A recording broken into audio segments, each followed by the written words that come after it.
In this video, I'm going to show you the right way to post your affiliate links on Pinterest. If you do it the wrong way, you're going to be banned. You're not going to make any money. So watch this video to learn the correct way to post your affiliate links on Pinterest so that you can actually make money online. Hi, my name is Alston Godbolt with alstongodbolt.com. I create content to actually help you make money online and not just to put money into my own pockets. And if you want to be added to this globe, simply reply or comment down below with your city, state, province, country, and I'll get you pinned. All right, so what I'm seeing on TikTok and YouTube and just about everywhere else, I see people telling you the wrong way to post your affiliate links on Pinterest. If you do it this way, your Pinterest pin's not going to upload to Pinterest. You run the risk of being banned, and it's just a bad way to be an affiliate marketer. So in this very short video, it's not going to take very long. We are going to look at the right way. So let's go ahead and jump right into my computer so I can show you exactly what to do. Now, what you're going to want to do first is obviously get a Pinterest pin. Now, I've done this with Canva for free, and you can do the same thing. I just went and found a Pinterest pin real quick. I changed the template to health, and we just downloaded, okay? And so the next step is to find a product to promote. Everybody tells you to promote products over on ClickBank. This is basically the same for Amazon, ClickBank, you name it, it's the same. What a lot of people are telling you to do is to just put in your hop link name, press copy, and then put your Pinterest pin right into Pinterest. And so I'm just going to add in some words here, health test. And as you can see here, I've got my ClickBank link down here. And when you go to click publish, you get an error. Pinterest hates affiliate links, and Pinterest hates affiliate links from ClickBank. They don't see it as credible. They don't see it as very good. So now that we know that that's not going to work, here's the right way to do it. The right way is to create your Pinterest pins and send them to some sort of landing or bridge page. For example, send them to a YouTube video, send them to a blog post, or send them to some sort of like landing page type buffer. Now, what I recommend that you do is send them to a blog post. Now, the reason why you want to send them to a blog post is because it can help the blog post rank better organically on Google, and you can actually make money when people come to that website and they can see your ads and make money that way. Now, the biggest pushback that I'll get with this is, Alston, I don't want to write blog posts. I don't know how to write blog posts. Now, there's a new thing out called ChatGPT that can essentially write blog posts for you.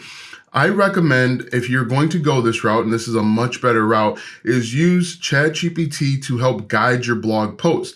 Now, if we are writing about, let's say we're writing about health, this is a diet offer, what we could do is come over to ChatGPT and we could say, act as an expert in writing blogs and SEO. Then we're going to say, write a 2,000 word blog post on whatever your topic is. And what I'm actually going to say here is write a listicle or a list blog post talking about, again, whatever your topic is. So maybe our topic is going to be the best ways to lose weight for beginners.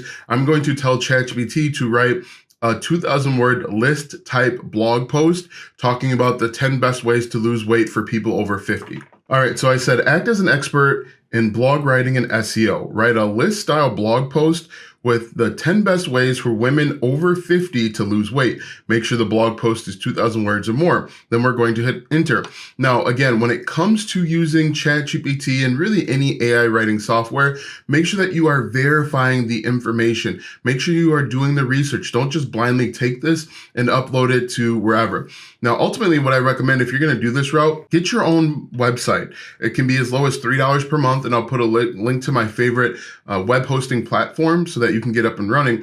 But you should have your own website. You should have your own base of operations, because this will allow you to make much more money over the long term. People are going to say, hey, Alston, can I use Google Sites? You can use Google Sites, but if Google Sites changes their terms of service, if Google Sites wakes up one day and says, I don't like people using my platform for free and I want to charge $10 per month, you're SOL. So ultimately, I recommend that you don't skip steps, don't be lazy, don't be cheap, invest $3 per month for your blog, be a real business owner, and get a web hosting platform. Now, again, I'm going to put my favorite one for beginners in the description.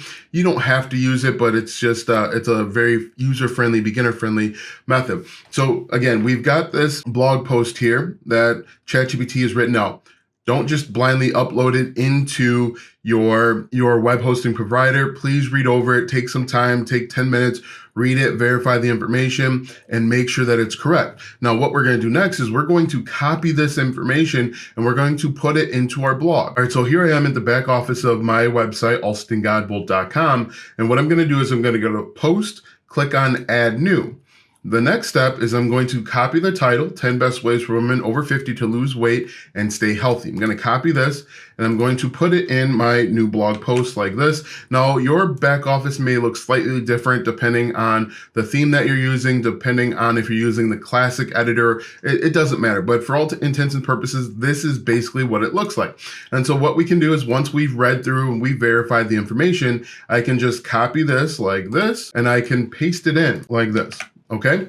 Now, what I recommend that you do obviously is read through it, make sure that this is correct. I can't say that enough. But from here, you can actually put in your affiliate link. So we could say, click here. Let's see what this product is called. Click here for the #1 hottest diet. If we look at their page here, we can get an idea of what to say. So if I copy the hop link or the affiliate link and I paste it in right here, what I'm looking for is I'm looking for the title and for the bolded words. We could say, click here for the secret for healthy weight loss. And we can come back over here. We could say, click here for the secret for or to healthy weight loss. Now we can grab our hop link or our affiliate link from here. We're going to copy this and then we can actually put it right into our program, our blog post. We're going to open this up in a new tab and we're going to paste this in like that. And we're going to hit enter. Now, this is a much better way. You're going to have much more success. It is future me. I just realized that I missed a step. So I want to make sure that I cover that so that there aren't any questions. The final step is that you're going to publish this blog post. You're going to get a URL for the blog post. And then that URL is actually going to go in your Pinterest pin. So if we go create a pin, we're going to grab that same Pinterest pin that we used before. Let's see if I can find it real quick. I probably can't. So I'm going to drag this over and then the URL that we get from here, which would most likely be like alstongodbolt.com, 10 ways for blah, blah, blah. We would then copy this URL and we would put it right here in the destination link. You're still going to want to add details about the pin and give your pin a title, but this is a much better way to go. So hopefully this helps. Hopefully this eliminates any potential questions that may have popped up, and we will finish the video. With this, you don't have to worry about getting banned or kicked off of Pinterest. You're building up a secondary asset. So you're going to have two assets. You're going to have a Pinterest asset and you're going to have a blog asset, which you control, which will enable you to make more money. So this is the much better way to go. You can do a couple blog posts per day. Again, read through it, make sure that this information makes sense. And then you can put in your affiliate links a couple times through here. Even you could find if this program has different images, you could actually put in images as well. So we've got images down here. We could put images on the side of our blog post. We could actually embed them right into our blog post. Let's grab this one, for example, save image as, and I'm going to save it as a download. And then what we can do is go here and then we can hit enter, come back up. We're going to insert an image like this. We're going to upload. We are going to go to our downloads here and we're going to find this image and then we can upload it. So let's assume that's the image to save time. And then right here, we can grab our affiliate link, paste it in just like that, and then open a new tab. And just like that, this actually works out much better. You will have higher level of success if you're doing this. And the cool thing is you can create 10 pins per blog post, 20 pins per blog post, and you're actually going to make money online with this. You won't have to worry about your account getting shut down. You've got two assets that you're building on instead of one. This is just so much better. This is better for many other ways. Now that you know the correct way to promote your affiliate links on Pinterest, watch this video next because YouTube says it will help you grow your online business.